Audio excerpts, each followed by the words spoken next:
It is the beginning of the school year. As a teacher, it is your responsibility to set class expectations, rules, and your goals. There are several rules to discuss, and among them could be things like no gum, no running in the hallways, wait patiently in line, treat everyone the way you want to be treated, and no wearing hats.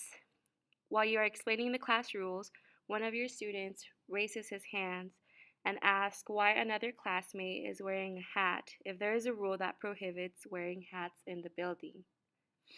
It is clear that the student is not aware of the significance of the kibbah for the student's culture.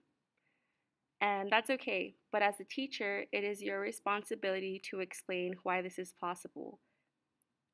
There are several ways that you can explain this without creating conflict and tension in the classroom. The solution for the scenario that we chose would be that the teacher would address and briefly summarize what the kippah is and why this child is wearing it, but to the extent where the teacher knows and shouldn't falsely claim or address anything that she is not aware of or is not knowledgeable of.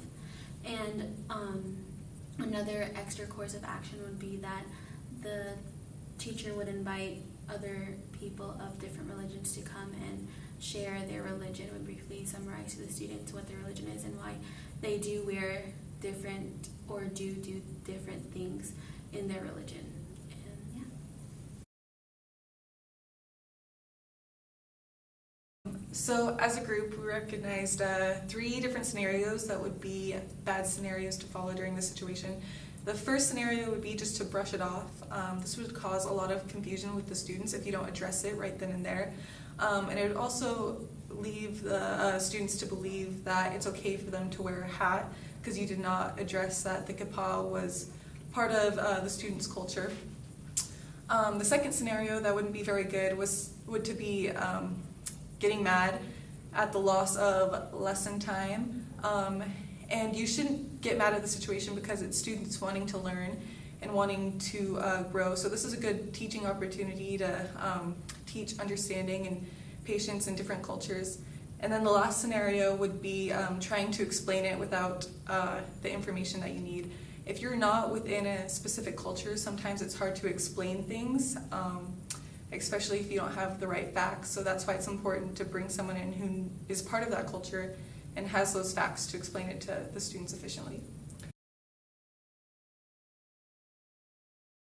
So we talked about how we would apply what we've been learning in class to making the best scenario possible, and we took it back to, I think, week 5. We talked about culturally responsive teaching, and that's something that we would want to involve in our scenario, and I think we have. And so part of our thing we want to do is invite the students to think about themselves, their own culture, their own religion, and use that to be more empathetic and sympathetic to this student, and help them realize that we all have things that make us different and special and set us apart from a group, and we all come from different backgrounds, cultures, religions, and we all do different things at home. And I think that's a good way to bring awareness and more unity to our classroom. Another thing is we also want to recognize our own limits of understanding and remember that we don't know everything. And so by involving the student to help explain, helping students reflect on their own ways and that they're different and diverse, and then also involving maybe parents or people from the community who are in different cultures, religions to come and share would be a more sensitive way to handle the situation than for us to stand ourselves up in front of the class and preach the example or solution or answer. So that is why we chose this as our solution.